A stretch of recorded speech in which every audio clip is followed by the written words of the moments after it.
and boom goes the dynamite. Hello. Happy Wednesday, everybody. Welcome to another edition of Daily Dive. I'm your host, Renee Washington, and we've been breaking down the undefeated streaks, the winless streaks, the results, the trades, breaking news, and all that and much more here on Daily Dive each and every day, 12 p.m. Eastern Time, Monday through Friday. Well, today is no different. We've got some great guests lined up, or a great guest, I should say, in Toronto Rock goalie Nick Rose joined the show later.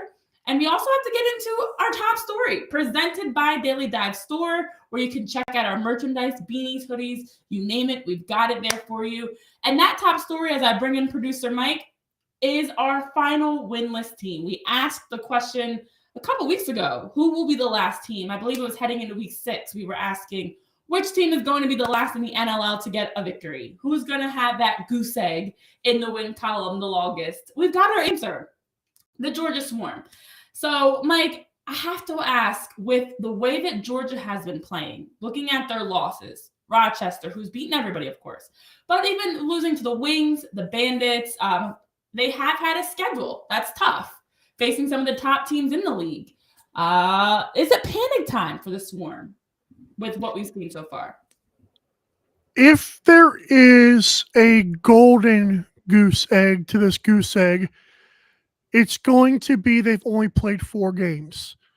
And so it is fitting, or at least it's comforting knowing you've played, like you're tied for the least amount of games played in the league, which means there's still a chance. What's damning is their goalies, Brett Dobson and Craig Wendy, are splitting minutes right now. It's 115 minutes for Brett Dobson, 124 minutes for Craig Wendy. They don't know who their goalie is. And just like NHL fans will tell you, I'm not the biggest hockey fan, but they will tell you it's one of the worst problems to have. Even if you think they're both good, who's going to lock it down for you? If you don't know what the answer to that is, that's a problem. That egg's pretty rotten. But I would say that at least they played some good teams. But 4 games is nice. 2 goalies, not so nice. Yeah, and that's where I always try to take into consideration how teams are losing. Look, I never have been a fan of losing. A loss is a loss is a loss, no matter how you slice it, cut it, dice it. But at the end of the day, there are ways that you lose that maybe aren't as discouraging. When you talk about, we've mentioned in the past, strength of schedule. You play the undefeated Rochester Nighthawks. You play the Bandits twice. The Wings game is probably the biggest question mark of should you have won that game. But as you mentioned, it's more about how they are losing also. When we're looking at consistency, what separates the top dogs from the rest of the teams in the league is that consistency, not just offensively, defensively, between the pipes. We will have goalie Nick Rose on, so as we're talking about goalies, how fitting to have him on, but your team needs to have that consistency down the field, especially in those big positions. So I think that's the discouraging part for me. But as you mentioned, it is only 4 games in. Still very early. So far we've seen Lyle Thompson, who's got 19 points, 30 turnovers. Teams are locking in on him, definitely bringing the double teams, bringing the pressure. Andrew Q, who has 20 points so far in the season. Their leaders of the team are struggling. Lyle is right now the second worst in the NLL with that 30 turnovers, a top 10 player. But one, as we talk about Jeff Teed and other players that need to step up, one that's not getting the production that he would like, even if it is just in 4 games. So looking at their schedule ahead, you play Colorado, you play Toronto twice.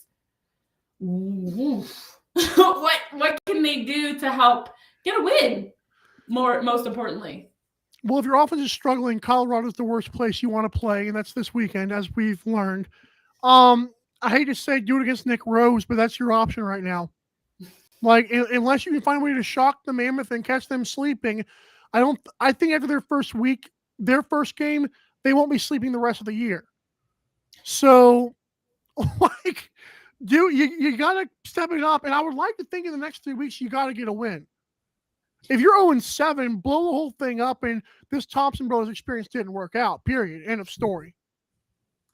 It did not work out. It did not work. You could not have predicted an injury to happen, obviously. But either way, the Georgia Swarm do have the potential of, as you mentioned, being 0-7 if this continues. They have a tough schedule ahead. I know our guest on the show later today, Nick Rose, has something to say about that pick of it's going to have to happen against Toronto, but with playing them back to back, you wonder, can the Swarm steal one of those games? But there's some other news that's going on. We'll keep an eye on the Georgia Swarm. We'll keep an eye on how they are unfolding as they get further into the schedule. But also some news presented by B-Res Coffee Company, B-Res Coffee, where you can check out to work through the daily grind and get some fantastic samples of coffee to check out.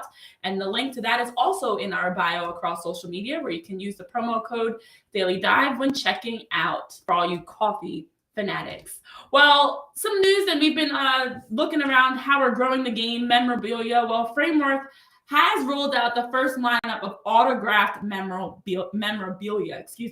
We talked about that partnership last week and how it's going to help grow the game. Well, now we're getting the opportunity to see those collectibles and got to have some excitement around this. Which players are you most excited to see have the autograph, have the memorabilia of? Which ones are you most looking forward to, Mike?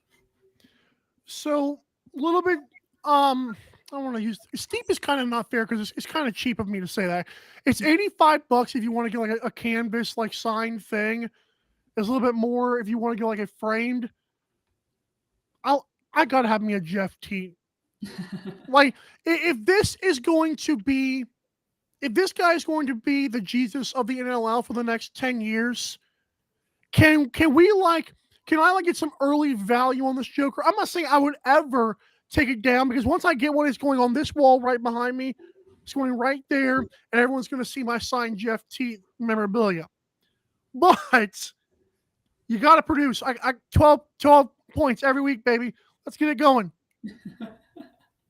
Yes, $84.99. You always love when it's the 99, but basically $85. There's a lot of different players that are on that list, all different positions, different teams represented, and a lot of opportunities to get a framed picture that is signed, or as you mentioned, not framed, and save yourself a couple extra bucks. But overall, it's very cool to see. I think that it would be great, and I'm excited to see if they continue to have any like right now, everyone is the exact same for the most part.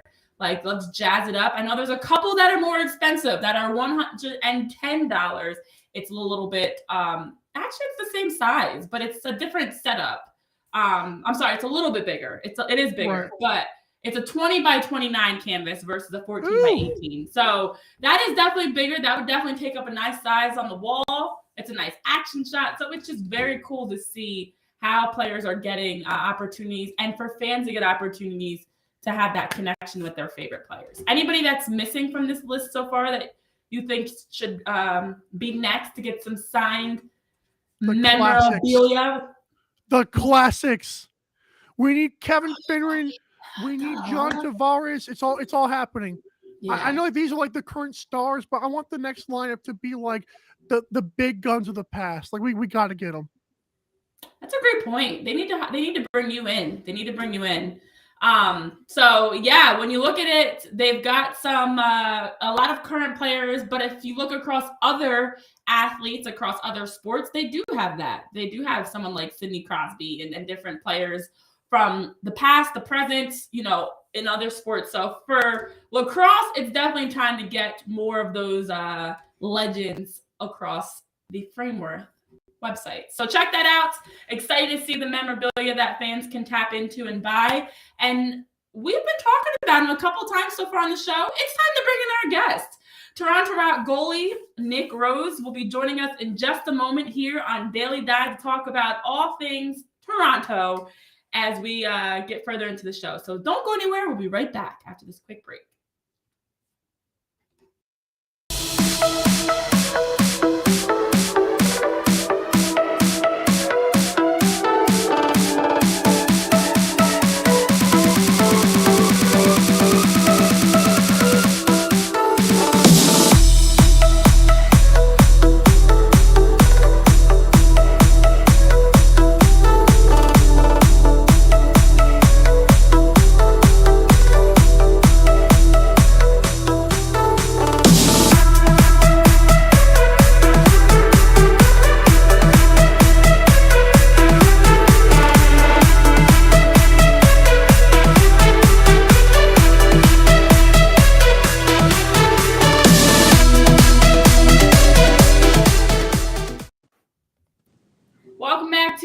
Dive here. We've been talking about what's going on with the winless Georgia Swarm. We were talking about the partnership with Framework, and now it's time to bring on our guest of the episode, our special guest presented by Fanatics, Toronto Rock goalie Nick Rose. Welcome, Nick. Nice to have you here. Thanks for having me. I appreciate it. Yes. You know, you are a veteran. You are experienced. You were drafted 28th overall back in 2008, and you've been between the pipes ever since. So I have to start off by just asking about this season specifically compared to past seasons. What is it that you are most excited about from what you've been seeing on the field from yourself and from your team so far this season? Yeah, I think obviously we had a little bit of a slow start out of the gate in December. So just to kind of see how determined of a group we are right now since the holidays. And we're on a nice little winning streak, but we know that it's a long grind of a season and kind of just have to stay the course. But we're real excited to get to the rink every time we get together right now as a group. We like each other a lot. I love that. We like each other a lot. That's always great when you're finding ways to grind out wins and enjoying it in the process. And you've been having a fantastic season so far, around 84% save percentage. Goalies this season have been standing on their heads. We've seen a lot of great goalie performances. You know, when you look across the league at just how much goalies have been stepping up to help their team close out games, you know, how do you compare the goalies around the league to yourself, and just what is the difference, I should even say, for being a good goalie and a fantastic goalie in the NLL? Yeah, I mean, it's pretty clear how well most of the goalies have been playing this season. It's not too surprising, obviously, to me. I've been around a long time. We've had a lot of great goalies throughout the league since I came in, and this year's no different. Obviously, Hartley and Rochester, I know pretty well from Orangeville. Some people probably a little surprised with how well he's been playing, but not me. I've seen him kind of do it at every level. Matt Vink is probably the best of all time. Him and Bob Watson at least are 1-2 or 1A, 1B, and not surprising what he's doing either. And obviously you got Dylan Ward and Christian Del Bianco and the guys out west as well that we don't see all the time. So we're in a good place with the goalies in this league. And as for myself, I'm just trying to kind of stay focused on my job. Obviously, my only job is to stop the ball. So I think myself and the defense have been very focused as of late, and we just kind of got to continue that. And yeah, I can't really worry about numbers and all that. Don't really matter at the end of the day, but we do know that if we can kind of keep teams under 10 or 9 goals, most nights we'll get a win. That's a great point. I mean, the goalie position in any sport, I feel like, often does not get enough credit unless you do have a lot of saves. And as you know, you don't want to have to make a lot of saves. You'd rather have less saves, which means, and less shots. I should say, most importantly, less shots, less saves, and not have a busy day. But when you have a 50-plus save performance and your team wins, you know, you get a lot more of that pat on the back. But it's a mentally challenging position. I never could play goalie. I was on the other side as a goal scorer.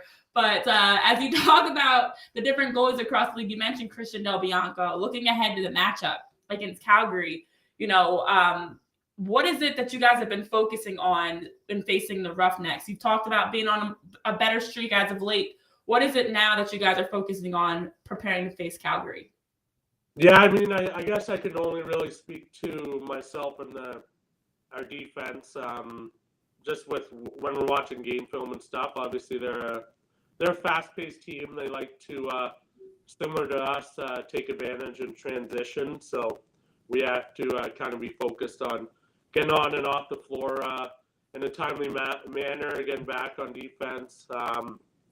Offensively, I kind of feel like they have quite a few guys that are very underrated, probably don't get as much love on social media as they probably should, but they got a lot of talent there that we got to be ready for and try and shut the door. But it's going to be no easy task because obviously some of the teams in the East were a bit more familiar with and kind of know their offenses very well. But this Calgary offense seen at least for a few years, so we got to kind of prepare a little bit extra on film. Yeah, definitely. Defensively, that has been such a difference maker and always has been a difference maker in closing out games and securing wins, especially in transition, getting organized right away. So some great points you touch on there that you guys have been focusing on. And I don't want to make this too much about just the matchup, but you personally, do you have a nickname?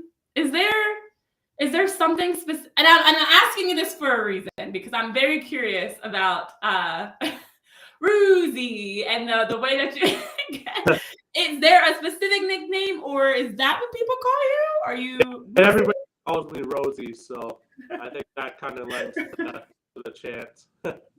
I thought so. I had a feeling. So Rosie is the nickname. But yeah, it's always great when you hear a nice loud Rosie coming out, because that knows you did your thing. Hopefully that people are calling me. Yeah, right.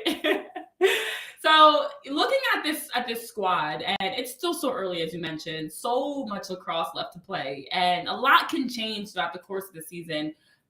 As a veteran, as somebody that's no stranger to just the longevity of the season, what do you think it's for this team specifically this season? It's going to take for you guys to have a deep postseason run, winning the NLL Cup. What is it that's going to be something that you think makes the difference for the Rock this season?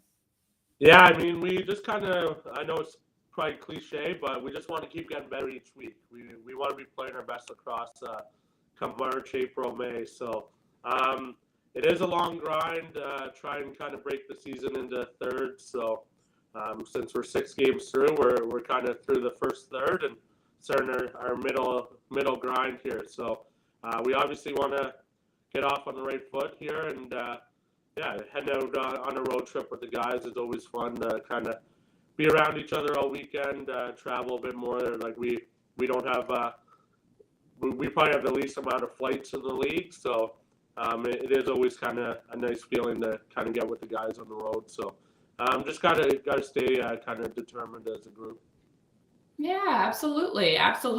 And it is cliche, but it is the truth of just making sure that you're getting better every single day. And at the core, at the rock of your team, you yourself, as well as some other vets and leaders like Tom Schreiber, have been through this, have, the accolades, the postseasons, the wins, the success. What is the camaraderie like for your team? What is it behind the scenes that we are missing about the chemistry of the Toronto Rock?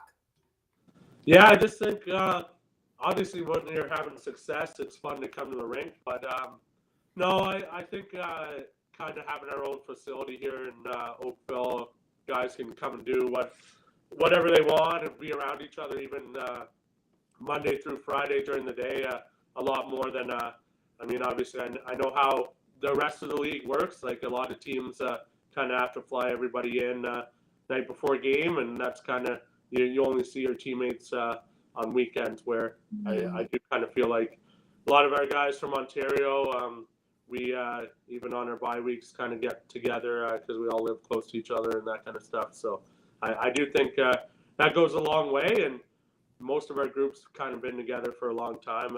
Obviously, we've had some heartbreaking losses and stuff, been close, but we're just trying to kind of change that this year.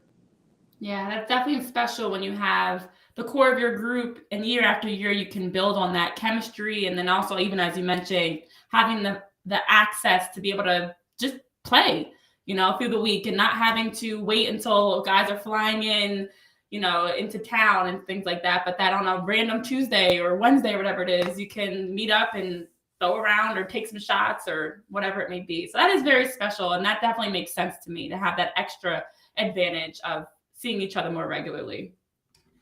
I love that. Yeah. 100%.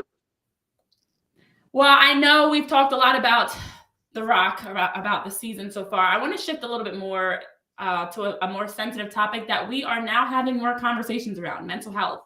A big conversation especially for athletes on the collegiate level, for student athletes, for youth athletes, but for everybody to just be more comfortable talking about mental health and addressing it. And today is Bell Let's Talk Day, bringing awareness to mental health. And how important do you feel it is for athletes and for everyone to be able to have a space to talk about it, to share, and to get resources that are needed? Yeah, no, 100%. Obviously, especially with Bell Let's Talk Day today, it's just one of those things. You never know what one of your teammates is going through, and obviously, if you can help them kind of be a shoulder to lean on, or just honestly being a good teammate and kind of checking in on your people all the time and making sure everything's all good, because you obviously never know. And days like today is great for the awareness. Obviously, our team's been involved with Bell Let's Talk for I think since I've kind of gotten here. So it's always great to kind of get the word out there, but obviously there's a long way to go with trying to make sure people get the right help that they need. Yeah. And I've been so encouraged by how we've seen the evolution of it, especially in sports, to be able to provide more resources for athletes to have, conversations and support around it. In your opinion, how have you seen it change, especially on the athletic side? Because there was this stigma and then separation, especially for male athletes, not to make this about gender, but for male athletes even more, that you couldn't have these conversations and be vulnerable and share. What have you seen over the years of just how it's progressed for providing more support for everyone? Yeah, I mean, definitely, I do think lacrosse players for sure obviously have a tough time kind of being vulnerable and talking about that kind of stuff. But I don't know. I do think players in general are opening up more to their teammates. I know with us, kind of at the start of this year, we had a good moment as a group. Just went around the room kind of explaining why we play lacrosse, who we play for, and it ended up kind of turning into a little bit of a cry fest, and guys being very vulnerable with each other. So I do think that's not exactly something that probably would have happened even 2-3 years ago. So yeah, I do kind of see some different things happening. That is special. That is so special. I'm glad you shared that, because everybody's going about it differently of having these conversations, and something as simple as why is lacrosse special to you, which could be taken in so many different directions, allowed you guys to have that special moment as a team. Some, as you mentioned, even getting emotional and breaking down through that. So, wow, a lot of great things happening in Toronto right now. I really appreciate you, Nick, for taking time to join us here on Daily Dive, to have a chance to give us a sneak peek into what's going on with the Rock. And, last thing I want to ask you as we wrap up, switching back to the team, if, for anybody that's maybe sleeping on Toronto, I feel like we're not talking about you guys enough. No, we are on Daily Dive talking about you, but I feel like not enough people are paying attention. And you have a special team. You've got a lot of talent. You've got on the defensive end, on the offensive end. What is Toronto Rock lacrosse all about? What is it that for those that are still not paying as much attention, a reason why they should be paying more attention to the Rock, especially moving forward into this next phase of the season? Yeah, I think the one thing that really stands out, and especially a few of our wins lately, is how fast we play. We obviously got a lot of great athletes and skilled lacrosse players that can kind of score and do those things, but the speed we play at is I don't think we've had a team this fast since I've been here, and I think it's leading to great things in both ends of the floor, and obviously transition, especially we're cashing in a lot more with transition goals, which is I think a difference maker in the NLL. So we I guess back here in Ontario, we don't kind of feel like we're being slept on too much, but we're just trying to kind of go out and do our thing every week and see where we stand with the rest of the contenders in the NLL. Yeah, absolutely. Putting in the work on and off the field, and being able to be a quick team in transition definitely is an advantage. So thank you, Nick, for taking time to join us here on the show. I would love to have you on again in the future to talk more as the season progresses, and good luck this season, and especially in your upcoming game against Calgary. So thank you for taking time out of your day to join us here on the show. Really appreciate being on. I'll come on again anytime. Thanks a lot. Awesome. Nick Rose, everybody from Toronto Rock. The Rock are not fully getting slept on because you don't ever completely disregard them. They're always a team that when you're playing them, you have to be, making sure you're taking care of the little details. You've got to be on your best game because they are always a talented team consistently in the mix. So love having a chance to talk with Nick about what the team is doing, how they're progressing, and also even getting some insight into what they're doing around mental health, especially with today being Bell Let's Talk Day. So a very special moment there for the Rock. And for everybody that is tuning in, if you haven't already, hit that subscribe button. Be sure to follow us here on Daily Dive at Daily Dive Relax across social media. Subscribe to keep up with the show each and every week, bringing you new episodes, bringing you great guests like our guest today, presented by Fanatics, Nick Rose. And for my producer, Mike, I'm Renee Washington saying have a great rest of your Wednesday. Let's continue having these much-needed conversations on and off the field. And I look forward to seeing you guys more very soon, right back here on Thursday for more Daily Dive. Have a good one, guys.